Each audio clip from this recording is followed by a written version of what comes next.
Hello, my name is Russell and this is the Chit List, a series in which I pick a category and then think of as many games as I can that fit within it. It's episode 2, and seeing as Christmas is around the corner, because you could probably tell from that tree just behind me, I figured we'd pick games that have a winter or a Christmas edition. The only rule is it cannot be the only version of the game that exists. So 12 Days of Christmas, for example, while it is a Christmas game, doesn't count because it's the only version of the game. So without further ado, let's get a crack on, or should I say, let's get a cracker on with this festive list. Number 1, Monopoly.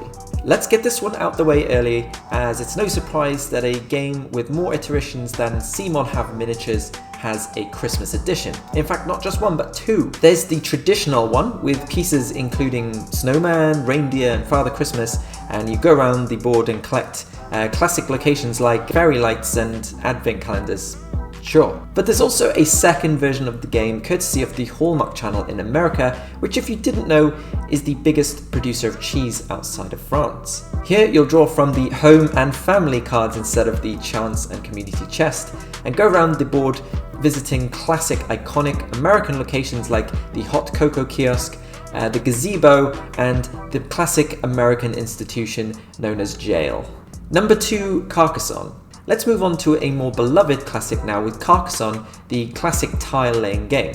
Now this version of the game is called the Winter Edition, and it is exactly the same gameplay as the one that we know and love, but with a more snowy, festive look on the tiles. It also comes with an expansion called the Gingerbread Man, which, if you draw a tile with the Gingerbread Man on it, allows you to relocate the Gingerbread Man token, allowing you to score points in unfinished cities. The look of the game is beautiful and is perfect if you like playing this game with your family over the Christmas period and you just want that extra festive touch. But they have just released in Germany the updated look to coincide with the updated look from the original base game that was released, I think, in 2014.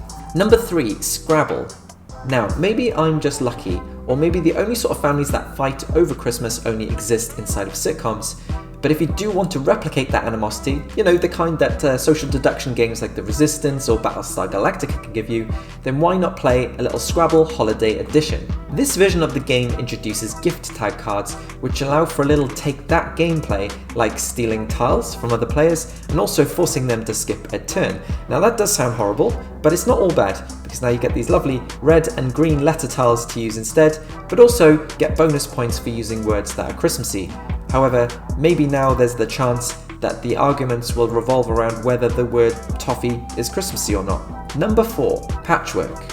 One of my favourite 2-player games is an unusual choice to have a Christmas edition made of it, but this tile-laying game looks stunning with its present-related theme. I mean, just look at it, it's cute as heck, with different gift wrapping on each tile and golden buttons to use as currency. Apparently, Santa himself can even be found on some of the tiles, and the best part? The game comes with an actual legitimate cookie cutter that you can use to create your very own edible polyomino tiles. I mean, how can you eat that? Sorry, how can you beat that? Number 5, Cluedo. Yes, we are featuring another mainstream game here, but this one actually has a very sweet twist. We actually featured this in our last episode, which I've included a link to in the description below. This game about murder mystery doesn't seem the most obvious choice to have been festivized, which is a word I've just made up, but they've done it by removing the murder element, and instead you're trying to find out which cheeky bugger has nicked all of the Christmas presents. The game now lets you say some of the most ridiculously fun and twee sentences imaginable, like, was it Glitterberry in the wrapping station with the candy cane? Or maybe it was Plum Tart in the reindeer stable with the fruitcake. Number 6, Letters to Santa. In a similar vein to the previous game on this list, Letters to Santa takes an existing card game and simply transplants the theme into something more festive. Letters to Santa is a remake of the game Love Letter, but instead of declaring your undying love for the princess, here you're writing a letter to Santa Claus. Everything about the game is almost identical, simply switching the princess for the big red guy himself, but changing the guard cards to the wily Krampus character. There's really not much to say about this game, other than it's a nice introduction for younger players to play a very simple card game, and it comes in its very own Santa sack. Number 7, Ticket to Ride. Ticket to Ride is a hugely successful franchise where you lay routes for trains and also cars and boats in other versions of the game around regions of the world in order to score points. The Nordic countries version has a special place in my heart because it's not only one of my favourite and one of the most beautiful regions in the world, and thus feels more festive because of the abundance of snow present, but also is specifically designed for 2 to 3 players. Now at the board game cafe I work at, this version is a godsend because we do often get 2 or 3 players coming in to play Ticket to Ride, and it's a pleasure to introduce them to this version with some minor twists. So yeah, great game with a great focus on lower player counts. Number 8, Santa Banter. Big Potato Games set the party game world on fire when they released the rather silly sounding Obama Llama, which is a game where you act out, describe or solve riddles of celebrities doing things that sound like their names. For example, Engelbert Humperdinck fixing the kitchen sink. Although I don't think that one's in there, and also wow, what a dated celebrity reference I just used.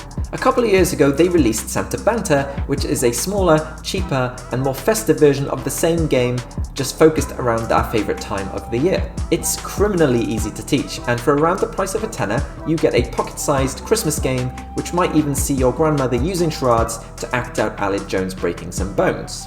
Number 9, Articulate.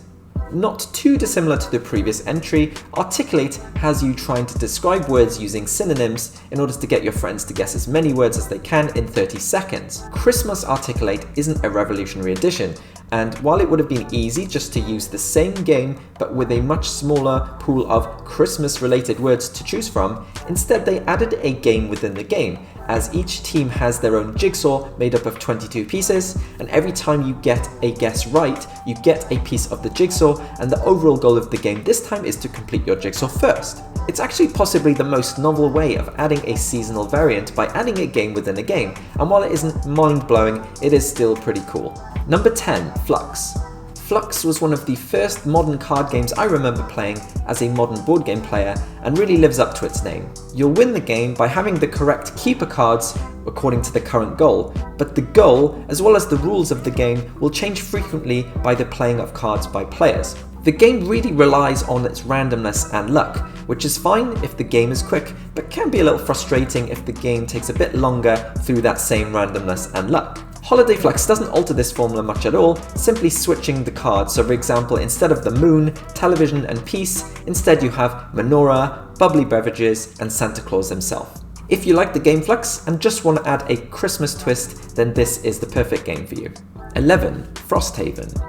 Now I've saved the best and also the most controversial to last, but it's my list, it still counts, so I don't care. Gloomhaven is one of the best board games of all time and takes a really great dungeon exploring experience and adds a well done legacy element on top. Due to its massive success, it's inevitable that this game would get a sequel, and this one takes the same elements of taking different characters with their own distinct playstyles and branching storylines based on your decisions, but this time sets it in winter, and it's called Frosthaven. The game definitely appears to have evolved, with a more nuanced decision to make during the events, and as well as the ability to collect resources and use them to grow your town to defend against the regular attacks, but it does seem very unlikely that Santa will be making an appearance in the city of Frosthaven.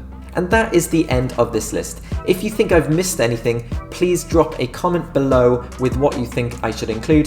Who knows, it might make it onto a future episode. Also, if you'd like to know when future episodes drop of this and other series that we do, please consider subscribing using the button below, and also giving the video a like, because that will help my channel grow thanks to the YouTube algorithms. That is all from me. Thank you so much for watching. I hope you enjoyed, and remember, there's always time for chits and giggles.